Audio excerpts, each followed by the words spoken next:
Para ummahat al-amin rahimana rahimakumullah, kajian kita Al-Lu'lu' wal Marjan fima ittafaqa alaihi syekhani Imam al-Muhaddithin, yang ditulis oleh Syekh Fuad Abdul Baqi rahimahullah wa ghafara lahu wa lana wa liwalidina abaina wa ummahatina wa limasyayikhina wali asatidina wali jamil muslimin wal muslimat, amin ya rabbal alamin.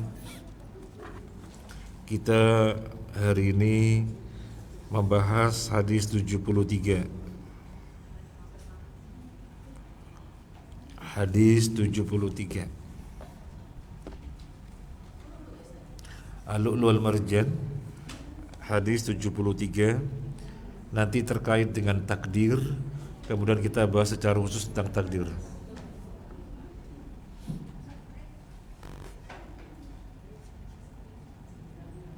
Sudah Ibu?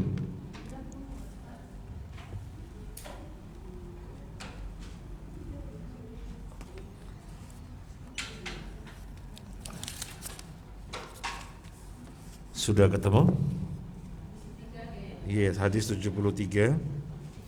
Baik, kita bacakan matannya, nanti dibantu dibaca terjemahnya, kemudian kita ambil pelajaran bersama-sama. Haditsu Jundub bin Abdillah qala Rasulullah sallallahu alaihi wasallam, kana fi man kana qablakum rajulun bihi jurhun fa jazi'a fa akhadha sikinan fa kharra biha yadahu fama raqa'ad damu hatta mata. Qala Allah Ta'ala, badaroni abdi binafsihi haramtu alaihil jannah. Silakan.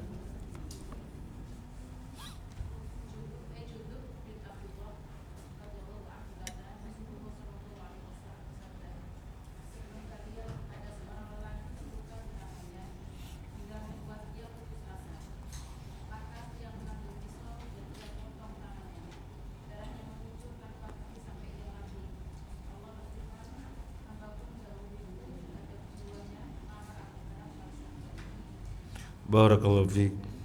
Hadis Jundub bin Abdillah. Kita koleksi nama sahabat. Ada sahabat namanya Jundub bin Abdillah radhiyallahu an. Dia meriwayatkan bahwasanya Nabi sallallahu alaihi wasallam bersabda, ada seseorang sebelum kalian. Maksudnya siapa? Seseorang dari umat sebelum umat ini. Seseorang dari umat sebelum diutusnya Nabi Muhammad SAW. Orang tersebut terluka parah hingga dia merasa beban sekali, putus asa. Apa yang dia lakukan? Dia ambil pisau, kemudian dia sayat tangannya. Apa yang terjadi? Darahnya mengucur dan terus mengucur tidak berhenti hingga mati. Allah berfirman tentang orang ini. Allah berfirman tentang kejadian yang terjadi pada seseorang yang matinya dengan cara demikian. Matinya bunuh diri. Badaroni abdi binafsihi, hambaku mendahului aku terkait dirinya. Hambaku mendahului aku terkait dirinya, maka aku haramkan baginya surga. Aku haramkan baginya surga. Dari hadis ini ada beberapa faedah yang bisa kita ambil. Yang pertama, Nabi bercerita. Cerita tentang apa? Cerita tentang sesuatu yang terjadi. Tujuannya untuk apa? Tujuannya untuk diambil ibrah, Maka para ummahat, di dalam kita berdakwah, kalau kita suka-suka ngambil cerita-cerita yang bisa diambil ibrah, itu bagus, dan itu dilakukan oleh Nabi Sallallahu Alaihi Wasallam. Kemudian yang kedua, tentang orang yang putus asa lalu bunuh diri. Putus asa lalu bunuh diri. Kata Allah, orang semacam ini diharamkan masuk surga. Pertanyaannya, apakah dia kafir sehingga dinyatakan tidak masuk surga? Karena yang masuk surga itu muslim. Yang masuk surga itu muslim. Maka pertanyaannya diulangi lagi, apakah orang ini kafir sehingga dinyatakan tidak masuk surga atau diharamkan masuk surga? Perlu diketahui, bunuh diri itu dosa besar. Bunuh diri itu dosa besar, bukan perkara yang membatalkan keislaman, bukan. Berarti bunuh dirinya tidak membatalkan keislaman. Selama di situ yang ada adalah kemaksiatan, yaitu dia berbuat maksiat yang berupa bunuh diri, dan tidak ada hal-hal yang membatalkan keislamannya, maka kategorinya dia berbuat dosa besar yang tidak sampai batal Islamnya. Tapi kalau ketika bunuh diri terdapat hal-hal yang menjadikan Islamnya batal, seperti misalnya memandang bunuh diri itu boleh, misalnya begitu, itu kan berarti menghalalkan yang haram. Berarti menghalalkan yang haram, mengubah hukum Allah. Nah, menghalalkan yang haram ataupun sebaliknya, mengharamkan yang halal, maka itu pembatal keislaman. Jadi orang bunuh diri batal Islamnya atau tidak tergantung. Kalau semata-mata maksiat maka tidak batal Islamnya. Tetapi kalau terdapat sesuatu yang membatalkan Islamnya, ya berarti kafir alias batal Islamnya. Kemudian di sini ada satu poin yang perlu kita kaji. Allah berfirman bagaimana? Badaroni abdi binafsihi, hambaku mendahului aku terkait dirinya. Ibu-ibu rahimakumullah, yang menetapkan ajalnya seseorang, kapan matinya, umurnya berapa, kemudian berakhirnya kapan, siapa yang berhak menetapkan demikian? Allah. Allah menciptakan manusia, maka Allah yang mentakdirkannya. Si fulan umurnya sekian, si fulan umurnya sekian, si fulana umurnya sekian, dan seterusnya. Wafatnya di siang hari, apa di sore hari, dan seterusnya sudah Allah takdirkan. Nah, orang ini dikatakan oleh Allah, hambaku mendahului aku terkait dengan dirinya. Pertanyaannya, apa yang dimaksud dengan firman Allah, hambaku mendahului aku terkait dengan dirinya? Apakah berarti sebenarnya ajalnya orang ini belum datang? Sebenarnya ajalnya orang ini belum saatnya, tetapi dia mendahului takdir Allah sehingga mati lebih dahulu. Apa maksudnya begitu? Saya ulangi lagi. Tentang hamba ini Allah berfirman, hambaku mendahului aku terkait dengan dirinya. Apakah berarti orang ini sebenarnya ajalnya belum datang? Orang ini sebenarnya belum saatnya mati karena takdirnya belum datang. untuk kematiannya, tapi dia mendahuluinya, sehingga dia mendahului Allah. Berarti kematiannya dia menyegerakan, padahal belum saatnya mati. Apakah maksudnya begitu? Apakah maksudnya begitu? Ibu bingung dengan pertanyaannya atau nggak tahu jawabannya? Oh, bingung dengan pertanyaannya. Baik, diulangi lagi. Hambaku mendahului aku terkait dengan dirinya. Dia membunuh dirinya, maka aku haramkan dia masuk surga. Apa berarti sebenarnya ajalnya orang ini belum tiba, tapi dia mendahuluinya, akhirnya mati lebih dulu sebelum takdirnya? Apakah begitu? Berarti sebenarnya belum saatnya mati, tetapi dia mendahului gitu. Baik, makanya kita ingin membahas tentang masalah takdir. Bukunya sudah dapat semuanya? Sudah dapat semuanya, alhamdulillah. Saya izin membahas takdir secara lebih intens karena permasalahan ini permasalahan yang sangat penting. Sampai saat ini kita masih mendapatkan pertanyaan-pertanyaan yang menunjukkan mereka masih bulat, belum paham. Dan ada seorang dosen yang menyampaikan kepada kita, awalnya saya itu bingung tentang takdir, nggak paham-paham. Sudah baca-baca buku, sudah dengerin ceramah, tapi kemudian dapat buku ini yang kita tulis yang ada pada ibu itu. Saya baca 2 kali, hatam 2 kali, dan alhamdulillah sudah paham. Nah, ibu rahimakumullah, kita perlu sampaikan tidak mungkin ada sesuatu yang terjadi itu di luar takdir Allah, tidak mungkin. Jadi kalau dijawab orang ini mendahului Allah, artinya sebenarnya takdir kematiannya belum datang, tapi dia sudah mendahuluinya.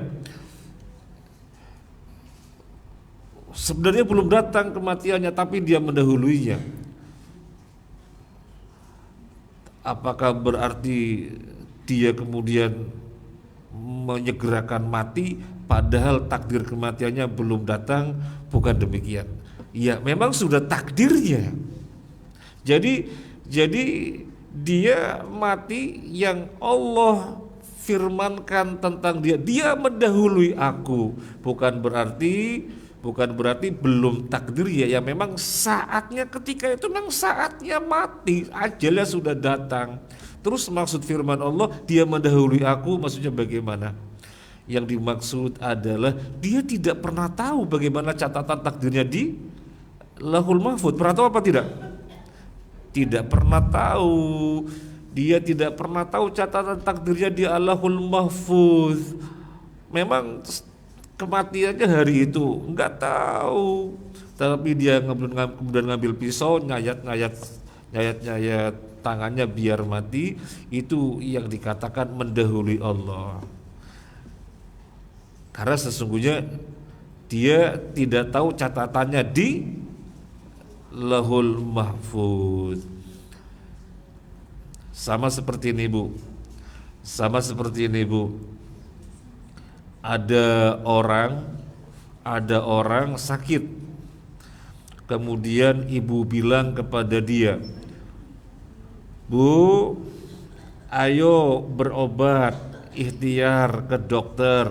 Ayo tak antar." "Wis, nggak usah berobatan, pasti nggak sembuh." Nah, orang ini dikatakan mendahului Allah. Dikatakan mendahului Allah atau mendahului takdir. Kenapa? Memang dia tahu catatannya di Lauhul Mahfuz? Tidak. Meskipun sesungguhnya terjadi dia sakitnya tidak akan sembuh. Di mana di Lauhul Mahfuz catatannya tentang dia memang tidak akan sembuh sampai kemudian wafat. Tetapi ucapan dia ketika ibu ajak, ayo Bu berobat, ikhtiar, Kemudian dia menjawab, gak usah berobatan pasti nggak sembuh. Nah, ini dikatakan mendahului Allah, mendahului takdir. Dan bukan berarti kalau dia kemudian kenyataannya tidak sembuh berarti dia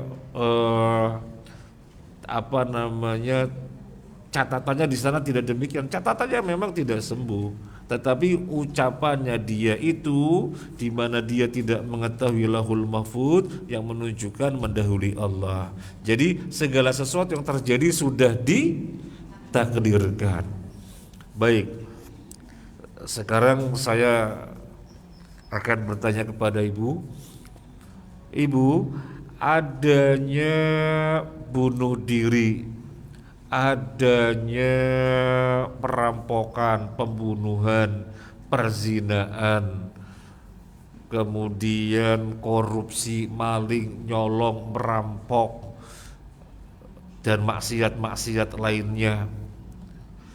Kemudian adanya ketaatan, birrul walidain, silaturrahim, berbuat tauhid, sodakoh, umroh, haji, wakaf, dan yang lain-lainnya.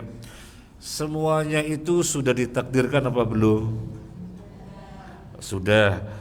Kalau pertanyaannya diulangi lagi, orang merampok sudah takdir, orang zina sudah takdir, orang kafir sudah takdir, dia berbuat kekufuran dan nantinya masuk neraka, oh itu sudah takdirnya begitu, sudah takdir. Ibu jadi bingung kan? Sudah takdir? Ibu jadi bingung. Ibu, tidak ada apapun yang terjadi di alam semesta, tidak ada apapun yang terjadi di alam semesta, baik dan buruknya, kecuali semuanya sudah ditakdirkan. Kemudian ada orang bilang begini, loh kalau begitu orang zina, orang korupsi, orang membunuh, ya jangan disalahkan. Wong dia berbuat demikian karena sudah takdir. Nah, kalau kesimpulannya begitu berarti belum paham tentang takdir. Tapi masih ada nggak di dalam benak ibu pemahaman semacam itu? Nggak ada. Masih kabur-kabur apa masih ada? Apa masih nggak ada? Misalnya ada orang loncat dari ketinggian, kemudian mati dari ketinggian gedung, loncat mati, itu sudah takdir apa belum? Apakah dia tidak disalahkan? Ya, jangan salahkan dia yang sudah takdir kok, apa begitu? Kok gak jawab? Ibu, baik, kita akan membahas secara terperinci insya Allah, dan butuh sabar. Kita bahas meskipun ini buku tipis, tetapi menulisnya sangat lama sekali, dan semoga bisa memudahkan kita di dalam memahami takdir. Sudah dapat semuanya bukunya, Bu? Sudah. Lihat halaman 1.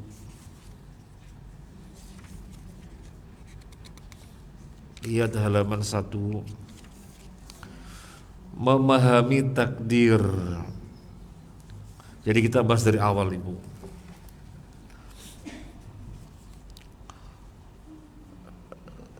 Secara bahasa, takdir adalah kadar.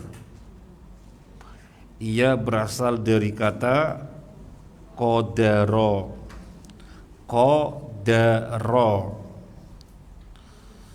Allah berfirman, wa qaddara fiha aqwataha, dan dia Allah menentukan padanya kadar makanan penghuninya.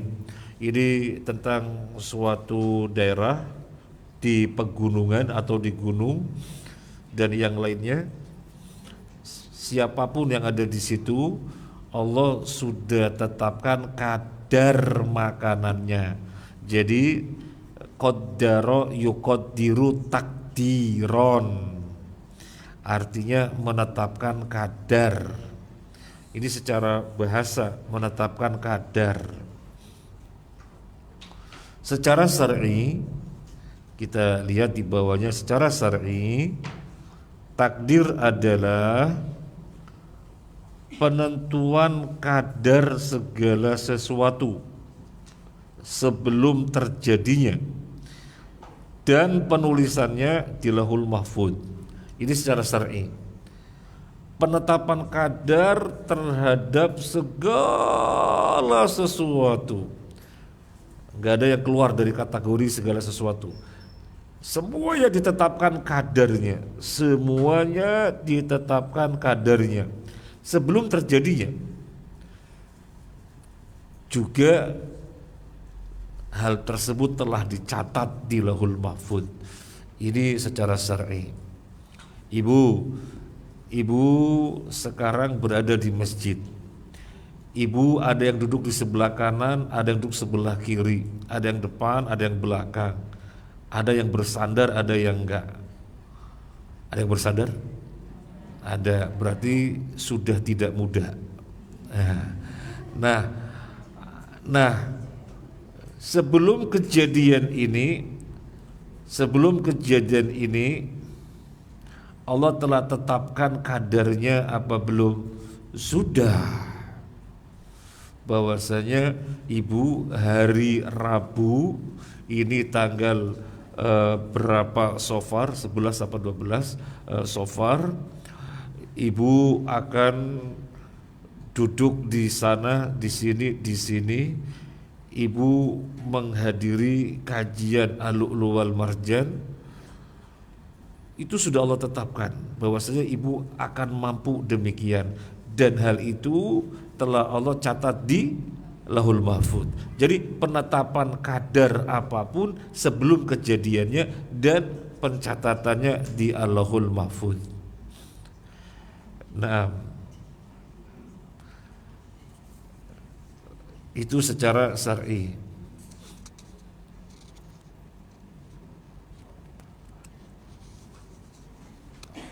Ibu mulai hari besok, hari Kamis, sampai 1 tahun ke depan, setiap hari siangnya ngapain, malamnya ngapain, apakah ibu sudah tahu? Belum, tetapi Allah sudah tahu.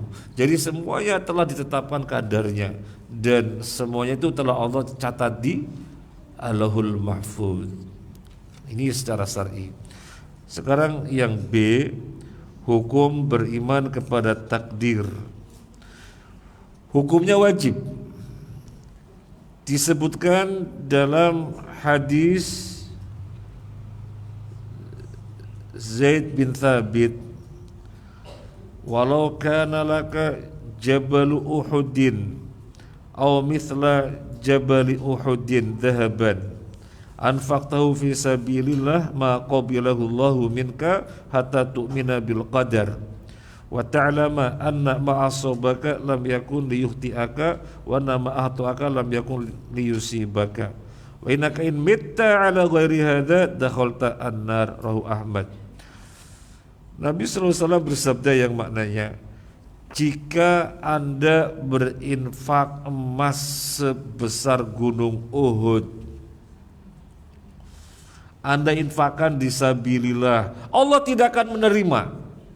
Berinfak emas sebesar gunung Uhud dan infaknya fi sabilillah, Allah tidak akan terima hingga kamu beriman kepada takdir, bahwa apa yang Allah takdirkan mengenai tidak akan meleset, dan juga apa yang Allah takdirkan meleset tidak akan mengenai. Kalau kamu mati di selain ini, kamu matinya masuk neraka. Menunjukkan beriman kepada takdir hukumnya wajib, tidak beriman hukumnya kafir.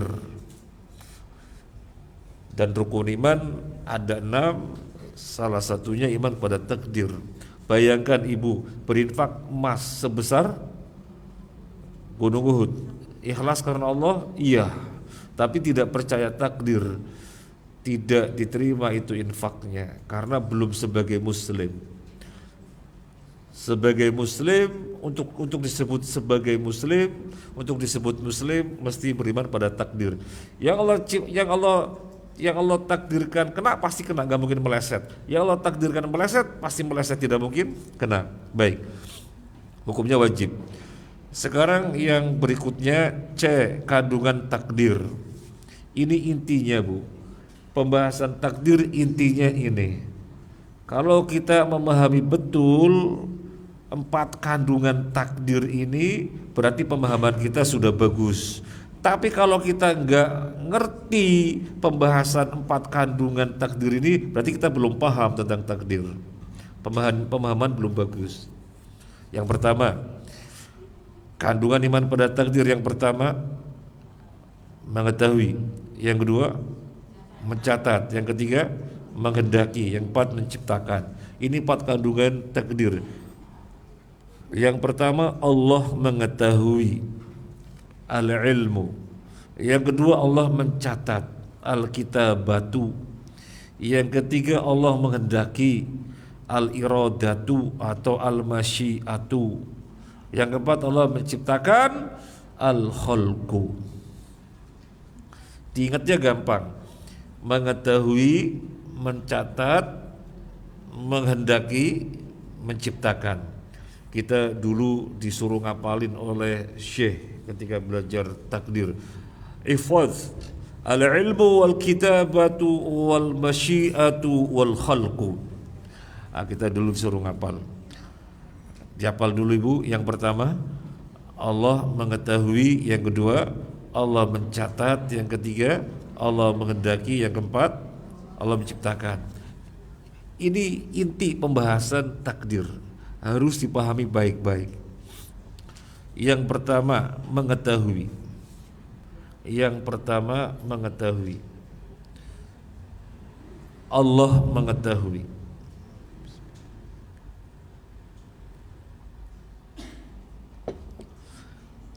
Berbeda dengan manusia yang ilmunya meliputi sesuatu yang sudah terjadi.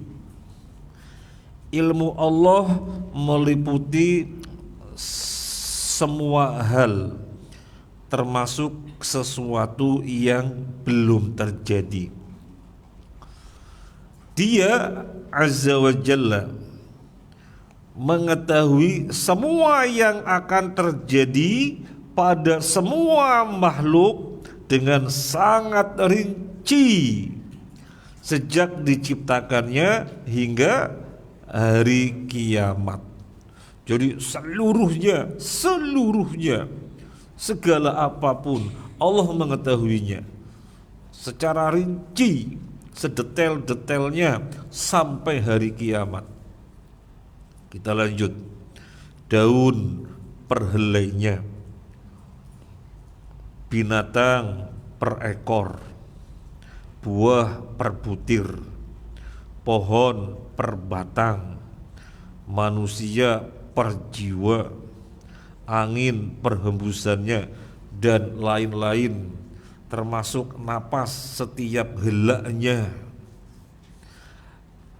perjalanan setiap langkahnya, dedaunan rontok setiap gugurnya, setiap jatuhnya. Kita sampai kehabisan kata-kata, karena semua apapun baik yang sudah terjadi atau belum terjadi Allah mengetahuinya. Jangankan yang sudah terjadi, yang belum terjadi Allah mengetahuinya secara detail. Contoh, kita lanjutkan Ibu. Ibu bisa ngikutin Ibu? Alhamdulillah. Tulisannya kekecilan ya Bu? Iya. Apa kacamata Ibu? Iya. Iya, atau pakai kacamata, harus pakai kacamata ya. Iya. Contoh, contoh tentang seseorang, bagaimanakah kondisinya sejak lahir hingga wafatnya, berkaitan dengan pekerjaannya, kesehatan, profesi, tindakan-tindakan, keputusan-keputusan, perbuatan-perbuatannya, dan lain-lain, termasuk perjalanannya, akankah meniti jalan ahli surga atau ahli neraka, semuanya sudah Allah ketahui. Si fulanah A, si fulanah B, si fulanah C, D, E, F, G, berapa miliar orang, setiap detik mau ngapain sampai habis umurnya, yang dititi itu jalan ke surga atau jalan ke neraka. Allah sudah tahu atau belum? Sudah. Habis ini per detik ibu mau ngapain? Ibu tahu nggak? Per detik habis ini mau ngapain? Per detik sampai pagi lagi, kan kita nggak tahu. Tapi Allah sudah tahu. Sampai ajalnya kita habis, Allah mengetahui persis. Si fulan sejak lahirnya, kemudian sampai dewasa, kemudian balik, dia akan meniti jalannya ahli surga sehingga dia nanti masuk surga. Si fulan yang lainnya sejak perjalanannya sudah balik, dia meniti dengan kemaksiatan sampai matinya. Dia meniti jalannya ahli neraka, akhirnya masuk neraka. Allah sudah tahu. Allah sudah tahu? Sudah. Karena ilmu Allah meliputi segala apapun yang belum terjadi. Berbeda dengan manusia. Manusia ilmunya meliputi sesuatu yang sudah terjadi, yang belum terjadi kita nggak tahu. Baik, ini tentang mengetahui. Allah mengetahui. Yang kedua apa? Mencatat. Allah mencatat. Apapun yang akan terjadi pada semua makhluk sejak diciptakannya hingga hari kiamat, Allah Azza wa Jalla mengetahui semuanya itu dan mencatatnya di Lauhul Mahfuz. Ini kelanjutannya yang pertama. Mencatat itu kelanjutannya yang pertama. Yang pertama kan mengetahui.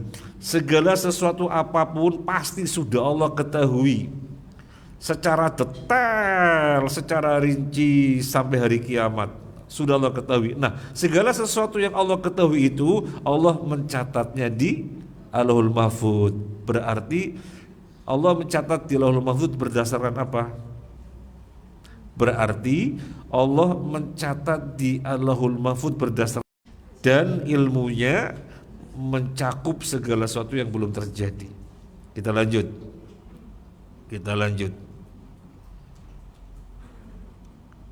Ibu ketinggalan apa enggak? Enggak ya? Kita lanjut. Mari kita pahami dengan orangnya di bawah. Ya, jawab tidak. Tetapi Allah mencatatnya berdasarkan ilmunya. Artinya apa yang